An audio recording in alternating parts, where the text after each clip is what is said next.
అందరికీ నమస్కారం అండి. నేను మీ గంటి ఉష. నా మిత్రులకి, శ్రేయోభిలాషులకి, సబ్స్క్రైబర్స్‌కి నా వీడియోస్‌ని ప్రోత్సహిస్తున్న అందరికీ కూడా కృతజ్ఞతలు, శుభాభినందనలు. ఈ విషయం విన్నారా? 'ముత్యాల ముగ్గు' సినిమాకి 50 వసంతాలు పూర్తయిపోయాయట. ఎంత ఆశ్చర్యంగా ఉందో కదండీ!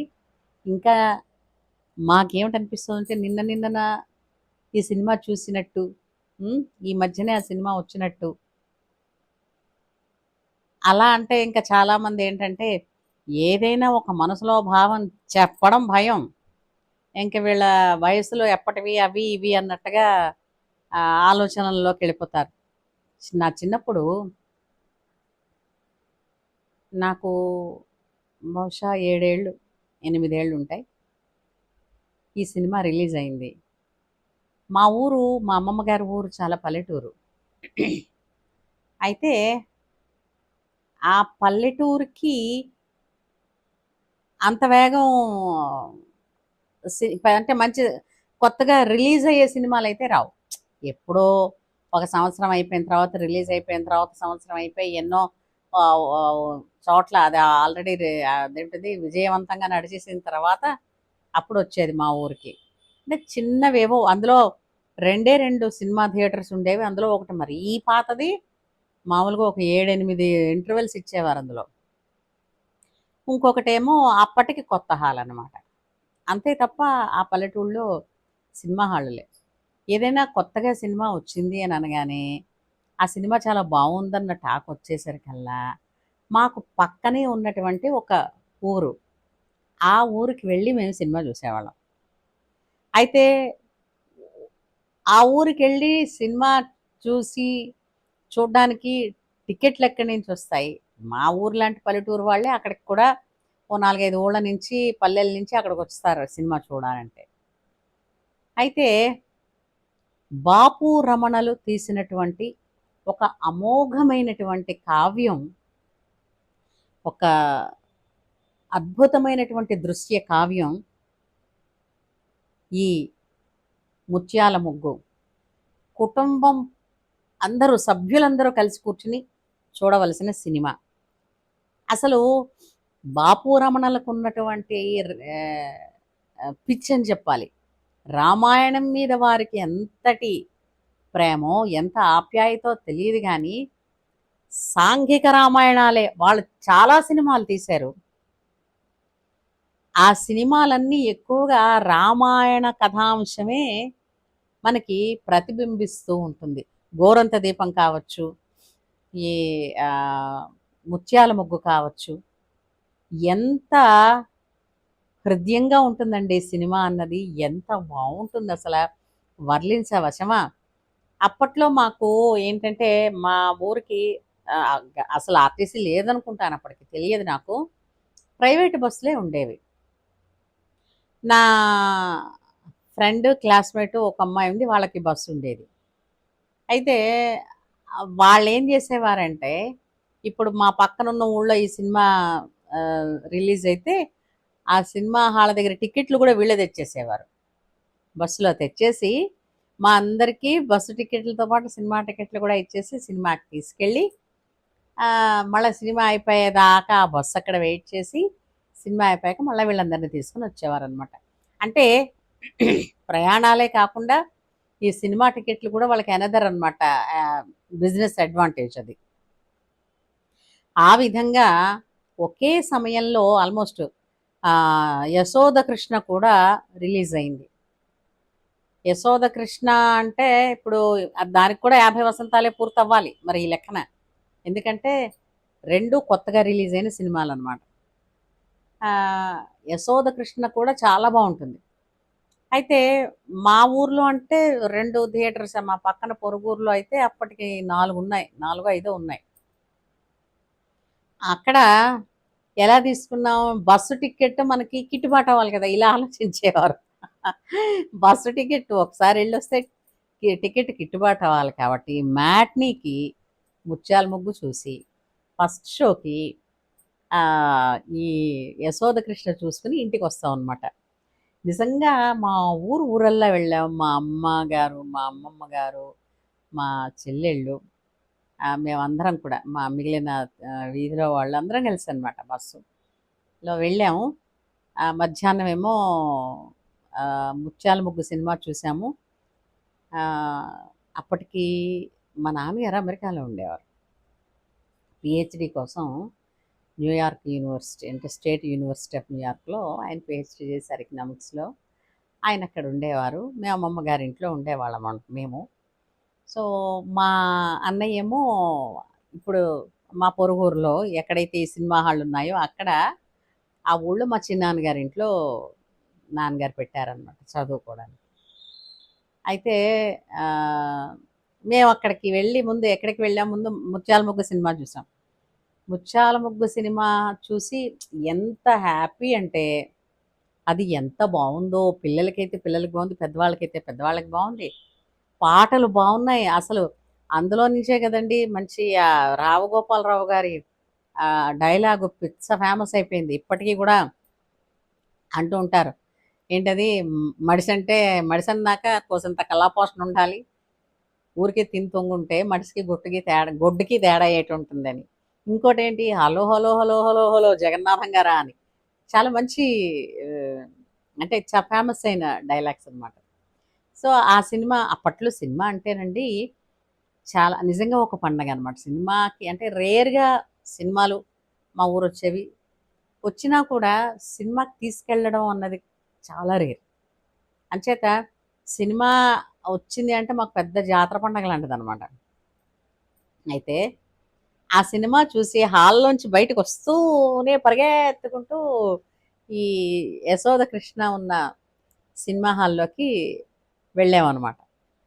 వెళ్ళినప్పుడు ఆ సినిమా చూస్తూ ఉండగా మాకు ఏంటంటే మధ్యలో ఏంటంటే అప్పట్లో ఆ థియేటర్స్లో పెద్ద సినిమా అయితే కనుక 2 ఇంటర్వెల్స్ ఇచ్చేవారు. అయితే ఒక ఇంటర్వెల్కి వచ్చేసరికల్లా లైట్లన్నీ వేశారు. పక్కన చూస్తే మా చిన్నాన్నగారు పిల్లలు వాళ్ళతో పాటు మా అన్న ఉన్నారు. వాళ్ళు కూడా సినిమాకి వచ్చారు అనుకోకుండా. ఆ రోజు ఎవరికి పూర్వం ఫోన్లా లేదంటే మనుషులు వెళ్ళి కబుర్లు చెప్పడమే తప్ప, లేదా ఓ కార్డో ఇల్లండ్ కవరో, సహజంగా కార్డులు వాడేవారు, ఎక్కడో ఇల్లండ్ కవర్స్ వాడేవారు పోస్టల్ కోసం. అందుచేత సినిమాకి వెళుతున్నాము అని అంటే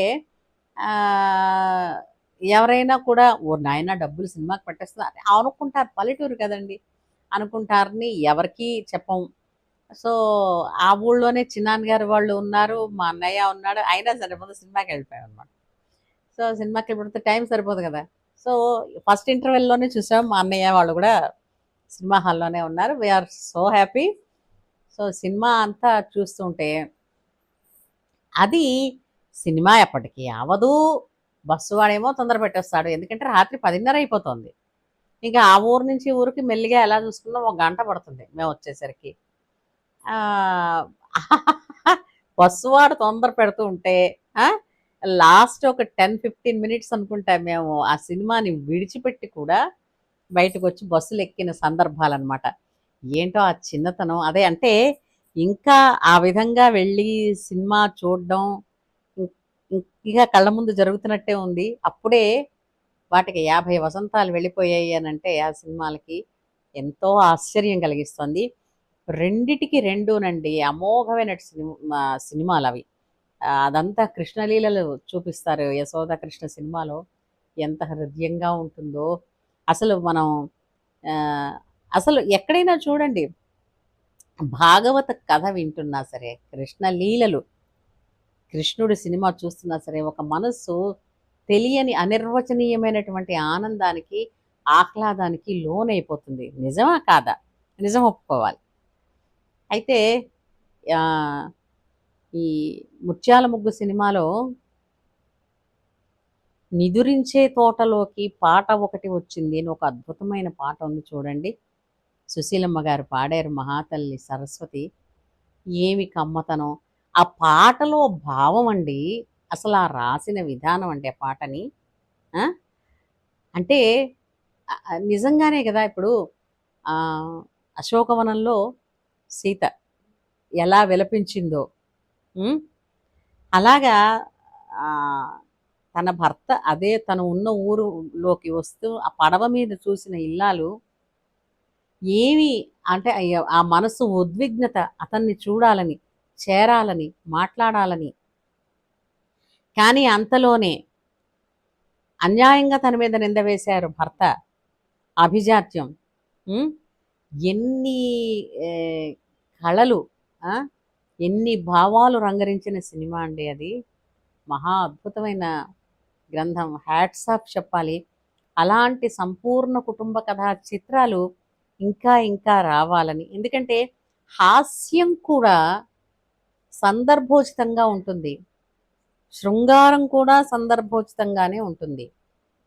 అంతే తప్ప ఇప్పుడు హీరో, హీరోయిన్స్ మధ్య ఉండాల్సినటువంటి శృంగారం అది మోతాదుని మించి ఒకప్పుడు మనం ఏమిటంటారు క్లబ్ అంటే ఐటెమ్ సాంగ్స్ అని ఏవైతే అంటూ ఉండేవాళ్ళమో అవే ఇప్పుడు హీరోయిన్స్కి కనపడుతున్నాయి. హీరో హీరోయిన్స్ మధ్య కెమిస్ట్రీ కూడా ఆ విధంగానే ఉండాలంటున్నారు. ఆ విధంగానే కనపడుతున్నాయి. మరి ఇవే కదా ఉండాల్సిన దాన్ని మించి అతి ఎక్కడున్నా సరే మొహం మొత్తేస్తుంది. అండ్ అలాంటి వాటిని పిల్లలు చూసి ఏం నేర్చుకుంటారు? కాబట్టి అతి సర్వత్రా వర్జయేత్. అతి ఎక్కడున్నా విడిచిపెట్టాలి. అవునా? ఈ విధమైనటువంటి సినిమాలు ప్రేరణ పొంది ఇప్పటి కొత్త డైరెక్టర్సు, కొత్త అంటే కథలు, ఈ విధమైనటువంటి కథల్ని తీసుకుని చక్కగా తీసి మళ్ళా కుటుంబాలకి అంటే మళ్ళా రిలీజ్ చేయడం వల్ల ఏంటవుతుంది, సినిమా ద్వారా చాలా ఇన్స్పైర్ అవుతున్నారు కదండి కొంత. కుటుంబం ఎలా ఉండాలి, ఐకమత్యత ఎలా ఉండాలి, మావగారు భర్త ఇంటికి వెళ్తే భర్త ఇంట్లో ఎవరెవరు ఉంటారు, ఉన్న వాళ్ళందరూ తననే విధంగా చూస్తారు, తను వాళ్ళనే విధంగా చూడాలి, ఇంట్లో పనివాళ్లతో సైతం ఎలా ఉండాలి, ఇవన్నీ ప్రత్యేకించి చెప్పక్కర్లేకుండానే అద్భుతంగా ఆ దృశ్య కావ్యంలో చూపించారండి. ఎంత అంటే మనస్సు అందులో లీనమైపోతుంది. అటువంటి సినిమా ముత్యాల ముగ్గు. అందులో ఎన్ని పాటలు ఉన్నాయంటే ముత్యమంతా పసుపు ముఖమెంతో ఛాయ, ముత్తైదు కుంకుమ బతుకంత ఛాయ, ముద్దు మురిపాలులకు ముంగిళ్ళలోన, మూడు పువ్వులు ఆరు కాయల్లు కాయ, ముత్యమంతా పసుపు ముఖమెంతో ఛాయ, ముత్తైదు కుంకుమ బతుకంత ఛాయ. ఎంత అద్భుతమైన పాట కదా. అలాగే నిదురించే తోటలోకి పాట ఒకటి వచ్చింది, కన్నుల్లో నీరు తుడిచి కమ్మటి కల ఇచ్చింది. ఎంత చక్కటి పాటో. అంటే భర్త కనిపించాడు రేవులో, తను నీరు పట్టుకుని వెళ్ళడానికని వస్తుంది ఒక సందర్భంలో. ఆ పిల్ల కాలువలోంచి ఒక పడవ వెళుతూ పడవలో భర్త కనపడతాడనమాట. తన వైపు చూడ్డు, కానీ తను చూసింది తనని, మాట్లాడాలని. అంటే అనుకోకుండా భర్త ప్రత్యక్షమైతే ఏ విధంగా ఒక భార్య హృదయం స్పందిస్తుందో, ఒక భావుకతకి గురవుతుందో ఇందులో చూడొచ్చు. ఇదే మీకు వాల్మీకి రచించినటువంటి రామాయణంలో సీతాన్వేషణకి వెళ్ళినప్పుడు హనుమంతుడు రామ ముద్రికని సీతాదేవి చేతిలో పెట్టగానే ఆమె అక్కడ అక్కడ శ్లోకం కూడా అది పడుతుంది. అనుకోకుండా ప్రత్యక్షం పడితే, ఎదురు పడితే భర్త, స్త్రీ ఎలా సిగ్గుతో, ప్రేమతో, సిగ్గుతో బుగ్గలు ఎర్రపడ్డాయట, కళ్ళల్లో ప్రేమ నిండిపోయిందిట, మనస్సు నిండా ఇన్నాళ్ళ తర్వాత ప్రభు చూశానా అన్న కళ్ళల్లో ఆర్ద్రత. అంటే ఎన్ని భావాలు ఆమె కళ్ళల్లో కనిపించాయి అన్నది మీకు సుందరకాండే సుందరకాండ, రామాయణమే రామాయణం అండి. ఎంత ఆ అమృతాన్ని తాగినా తనివి తీరదు. ఉమ్, ఆ, అటువంటి అద్భుతం అలాగా ఈ పాటలో అనమాట. ఈ సినిమా వీలైతే చక్కగా ఇప్పుడు ఓటీటీలో ఉన్నాయి, ప్రతి చోట అందరికీ దొరుకుతున్నాయి. కుటుంబం అంతా కలిసి చూడండి. దానివలన ఎన్నో విషయాలు మెరుగుపడతాయి. కుటుంబంలో బాండింగ్ కూడా బాగుంటుంది. ఏమంటారు? నచ్చితే లైక్ చేయండి, షేర్ చేయండి. ఎంతోమందికి ఈ వీడియోని చేరేటట్టు చేయండి. ఉంటాను.